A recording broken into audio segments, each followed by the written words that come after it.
مولاي صل وسلم دائما أبدا على حبيبك خير الخلق كلهم. Bismillahirrahmanirrahim. Assalamualaikum warahmatullahi wabarakatuh. Saya diminta menjawab pertanyaan, tapi nampaknya tidak terkait dengan buku. Gimana nih panitia? Saya jawab aja. Kalau suami lebih mementingkan orang tuanya daripada kebutuhan rumah tangganya, sedangkan penghasilannya tak cukup untuk memenuhi kebutuhannya, apa yang harus dilakukan? Ini pasti yang ngirim nih istrinya. Jadi sebetulnya masyarakat ini banyak juga ke saya tuh, dia bukan bertanya, mau menyindir lakinya. Dan saya paham itu. Jadi begini bapak-bapak, bahwa bapak punya skala prioritas. Ada wajib, ada sunat muakkad, ada sunat, ada mubah, ada makruh, ada haram. Jangan dibolak-balik. Jadi yang paling tinggi kewajibannya itu adalah memberi nafkah. Nafkah anak istri itu 5. Makan, pakai, tempat tinggal, pendidikan, perhatian. Orang tua itu juga wajib kita nafkahi. Nah, jadi kalau saya konseling, ada orangnya langsung saya tanya, kamu adik-beradik berapa orang? Saya adik-beradik 5 orang Pak Ustadz. Nah, kalian patunganlah 200.000, 200.000, 200.000 untuk orang tua. Orang tua ini kan makannya tak banyak. Tak banyak. Oleh sebab itu 1 juta, 2 juta. Nah, jadi tidak serta-merta ditinggalkannya sama sekali. Nah ini. Jadi oleh sebab itu suami mesti tahu bahwa dia punya kewajiban pokok. Orang tua pun wajib juga, tapi dia juga punya saudara, punya abang, punya adik, punya saudara. Itu keseimbangan. Bagaimana cara meningkatkan kualitas belajar bagi mahasiswa akhir? Kasih tahu sama orang tua, tak usah kirim duit. Kami dulu begitu sama Bang Ican. Tanya Bang Ican. Jadi sebetulnya belajar di Jambi sama belajar di Riau sama belajar di Mesir itu sama. Quran di Mesir itu 30 juz juga, bukan 31. Lalu di mana bedanya? Di Mesir itu kami belajar hidup. Belajar bagaimana cara menjalani hidup.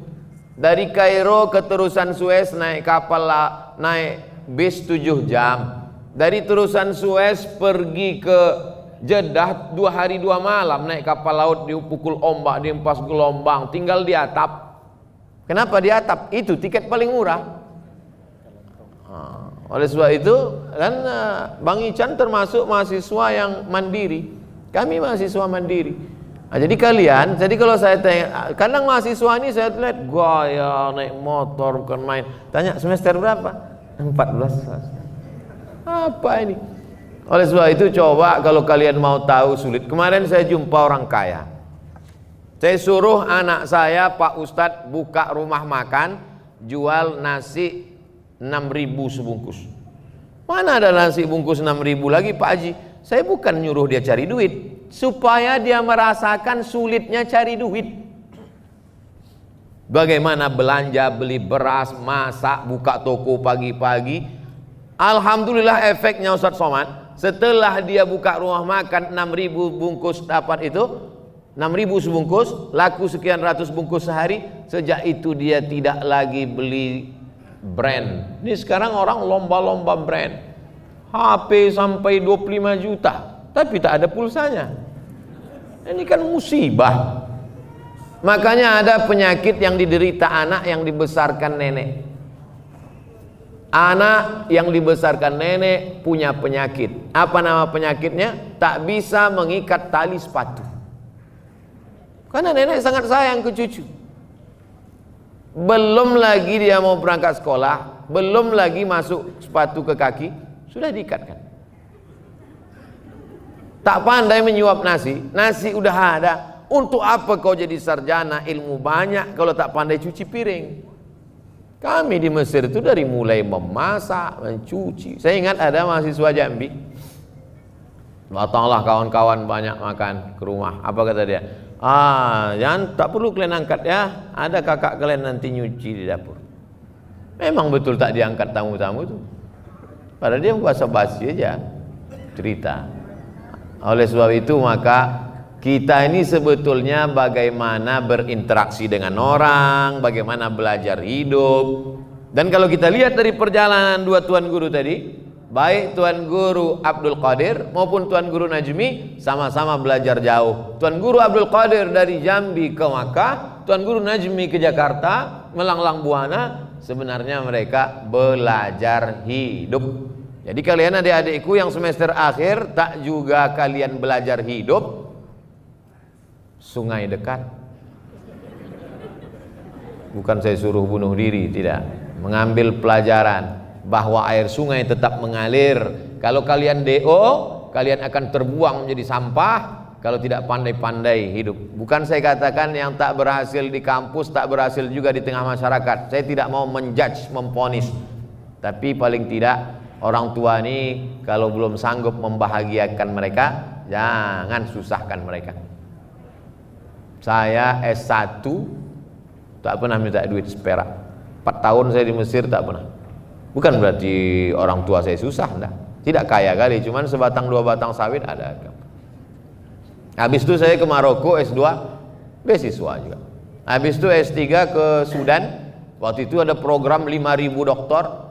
3 kali saya ajukan permohonan, tak dapat. Tak apa salah saya. Tapi akhirnya doktor juga.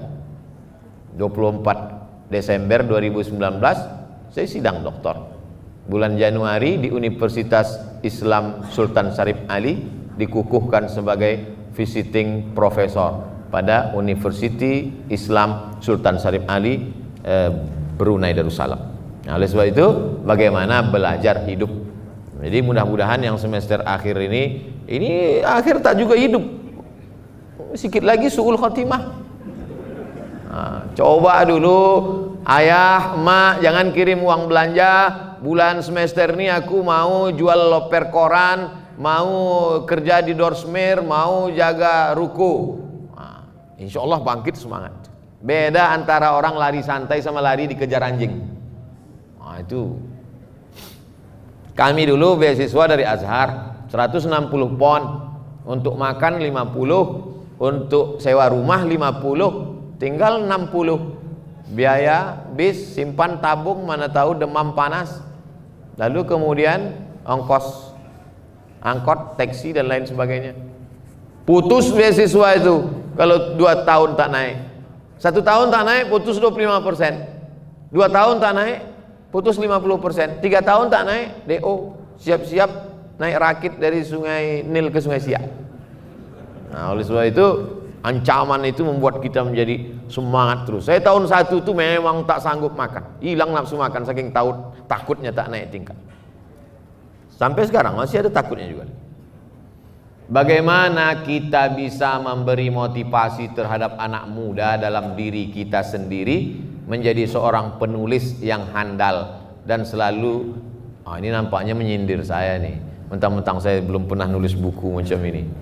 Buku saya kan buku-buku fikih, 99 tanya jawab salat, 37 masalah populer, 33 tanya jawab kurban, 30 fatwa seputar Ramadan, 66 fatwa seputar umroh. Dapatkan di toko buku terdekat. Buku saya tak ada yang novel seperti ini.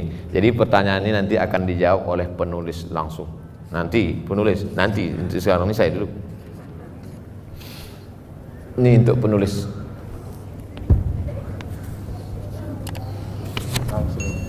Menolong diri kita dalam politik, ekonomi dan agama di masa yang penuh keraguan ini. Bagaimana Pak Ustadz? Ini bahasanya bahasa-bahasa puitis nih. Menolong diri kita dalam politik. Pilihlah orang yang memperjuangkan agama dengan kekuasaannya. Nggak ada yang baik Pak Ustadz. Terus pilihannya berapa? 2. Antara apa? Antara setan sama iblis. Pilih setan. Apa dalilnya? Akhaffud dararain. Memilih mudarat teringan di antara mudarat terberat. Itu ada dalilnya. Masuk kita ke hutan, pilihannya cuma 2. Makan babi sama mati. Pilih mana Bapak Ibu? Diam. Mana bisa? Pilihannya 2. Makan babi atau mati? Makan babi. Sementara dapat pisang. Kalau udah dapat pisang, jangan makan babi lagi. Datang kawan bawa pisang. Bro, ini pisang. Ah, enggak, sedap babi ini. Tidak bisa. Ini darurat.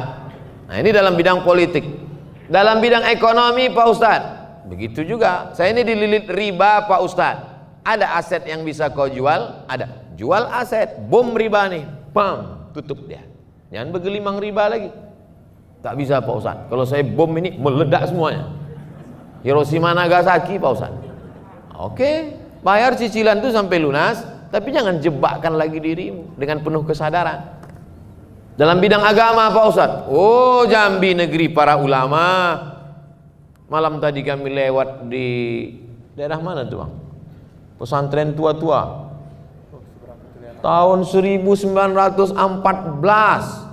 Pesantren lebih-lebih sahabat semua. Bisa pula orang Jambi bertanya, ragu dalam masalah agama. Kalau ada orang di Papua nanya ragu masalah agama, lalu selama ini kemana aja guys? Nah, masalah agama. Ini negerinya. Yang kita kaji dari tadi ini kan ulama-ulama ini. Oleh sebab itu hadiri kajian setiap Jumat pagi, membaca kitab Sairus Salikin jam 6 bersama Tuan Guru Solahuddin Sarkawi di pesantren Kumpai Darut Tauhid. Nah, tadi jam 6 pagi tadi. Banyak tokoh-tokoh masyarakat. Bukan tanggung-tanggung, profesor ada situ. Pejabat-pejabat ada situ. Hebat-hebat. Saya tengok dengan mata kepala sendiri.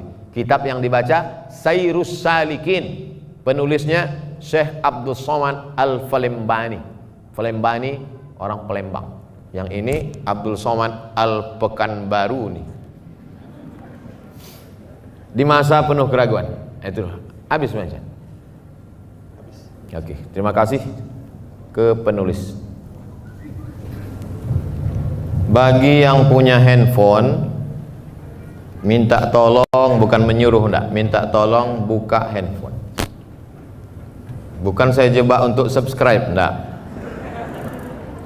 Tolong buka Google. Sudah? Tulis di Google tuh SOMAD. Iya saya tuh. SOMAD MO tak pakai spasi, sambung semua. SOMAD MOROCCO. MOROCCO. Somad Moroko. Spasi, setelah spasi menyembelih. Bahaya nih. Menyembelih. Udah? Enter. Kalau tak terbuka, HP saya terbuka, berarti paket habis. Nah, nampak tulisan paling atas? Nah, udah? Nah, di situ saya tulis menyembelih kurban untuk orang yang telah meninggal dunia. Nah, ini kerja saya dulu. Jadi saya kalau ceramah ditanya orang, Ustadz, apa hukumnya berkurban untuk ayah kami, mak kami yang sudah meninggal? Nah, itu saya jawab secukupnya, pulang ke rumah, saya tuliskan dalilnya. Nah, ini sudah saya tulis tanggal berapa situ? Saya tahu 21, cuman ngetes saja, terbuka enggak, itu maksud saya. 21 Oktober. Nanti ini sudah saya tulis ini 10 tahun yang lalu. Itulah kerja saya dulu. Jadi setiap pengajian, pertanyaan-pertanyaan itu saya bawa balik ke rumah, saya tulis. Membuat blog ini gratis dan tak hilang sampai mati. Gak pernah bayar saya blog ini. Dan tak hilang.